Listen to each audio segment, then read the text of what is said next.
Alrighty, so I am newly divorced, and with that I am navigating this new space of how to do shared events with your former spouse. And I've got some bullet points that are like key takeaways. So if you're in the same space, if you know somebody, I think this video is going to be massively helpful. First of all, you don't owe them anything, okay? You don't owe them a conversation, a bit of your space, and that's not to say that you're wishing them ill or anything like that. It's not like to say you're like standing there at the event with a doll and voodoo doll with pins in their eyeballs or nothing like that, right? We can just be neutral, and that is fine. We can just be like, this is my space and this is what I'm doing, and I'm just gonna talk to my friends and whatever, and like, you're here and that's fine, that's okay. But we just have healthy boundaries, healthy amount of space, and that's all good. Because, I mean, let's face it, we got divorced. I filed for divorce because we didn't have shared values, and that's probably a reason that many people file for divorce, but I didn't realize it at the time. I wasn't healthy enough to realize that we were not birds of a feather. We never should have been together.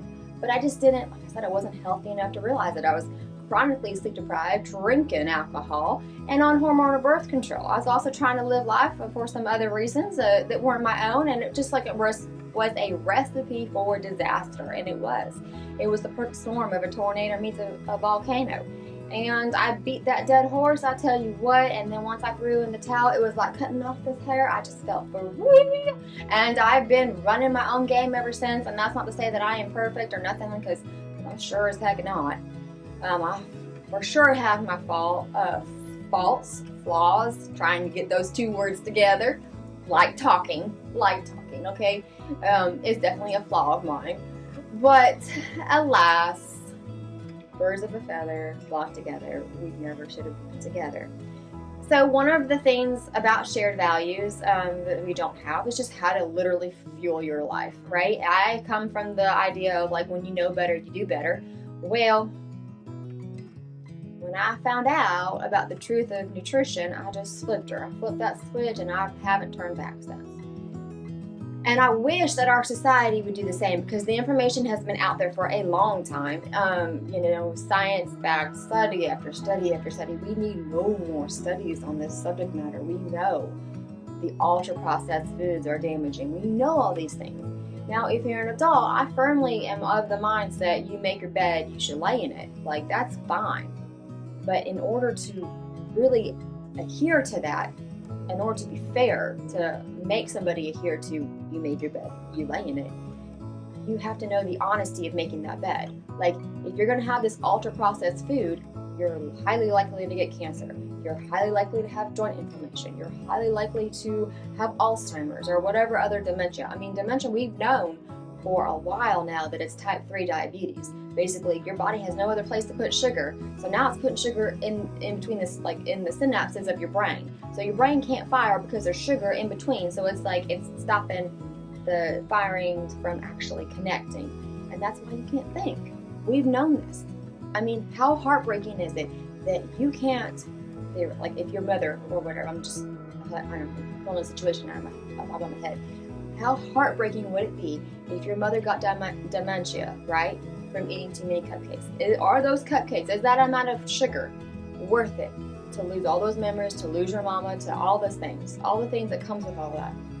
How much it disrupts your life, all of it. She doesn't know her grandkids, like all the things. Is that really worth it? Because we can enjoy food still. We can enjoy steak and fish and berries and sweet potatoes and nuts, and there's so many other things. Sorry. Yeah, this is Sarah. Yeah, we'll be there. Thank you, you too. Bye. Sorry, being a mama. Anywho, so where was I? So we've known all this stuff for a long time, so it's like there's so much food to enjoy. There's so much healthy, from the earth food to enjoy. Pick it and run with it. And you know what? It may evolve. You may do a whatever sort of diet here and there and whatever, and mix and match and whatever, like whatever you need to fuel your life in those chapters. that's fine, but whole foods, guys. And we can make dessert using whole foods. And I wasn't sure how this cookie was gonna crumble, right? And it was probably on me. Probably her teacher told me all the details because their teachers, my children's teachers, are fabulous. But alas, it is hard keeping up with all of them. Now, I remember saying it was a luncheon, and so I brought something. I brought something for my kindergartner to have. This is something, and it was an activity for us to do, and she baked it. Close the door? Good job. These are like a deconstructed cookie, if you will. So it's oatmeal, some egg, baking powder, salt, cinnamon, mountain apples from where I gathered mountain apples last year, and they've been in the freezer, and just stirred it all together, got it happy, and then in the oven. You know, easy peasy. She got to have an activity, and she learned something, and she cracked the eggs herself, like all the things. And so that was fun. And like I said, I wasn't so sure if we were going to do that, so I ate ahead because that just was one last thing to bring. And turns out her teacher got a big old sheet cake. And no, it's not something that I'm thrilled about, but alas, it's where we are. And the other side to that is that you've got to learn that it's I don't want to say this. Just because your kids are still experiencing a lifestyle that is not what you would want for them, whether that's their food, the amount of screen time, the staying up late, all sorts of stuff, right? Just because your kids are experiencing things that you don't want them to experience, what I tell myself, and it's very helpful, is that the truth will prevail and goodness will win over evil. That is where the cookie crumbles for me. So the truth will, and maybe it's not going to be today or tomorrow or whatever, but alas, it's going to happen. I mean, the reason that I stopped eating gluten is because we spray it all with fulvic acid here in the United States. And that disrupts, because I have a mutation in my MTHR gene, I'm not able to convert. So it's not the gluten that's the problem. It's my body can't convert the synthetic fulvic I see to the natural form of fulvic, ATE. Now, so if I were to go over to Europe where they don't spray their food with poison, I could eat gluten with no problem. Now, this gene mutation, my oldest has, that's been confirmed through blood work, and I believe that my youngest two have it as well, just judging on their little personalities. But alas, the truth will prevail, goodness will win over evil, the body will heal itself. Should it have to heal itself from stuff that we already know? No! No, it shouldn't have to do that, you know, but it can.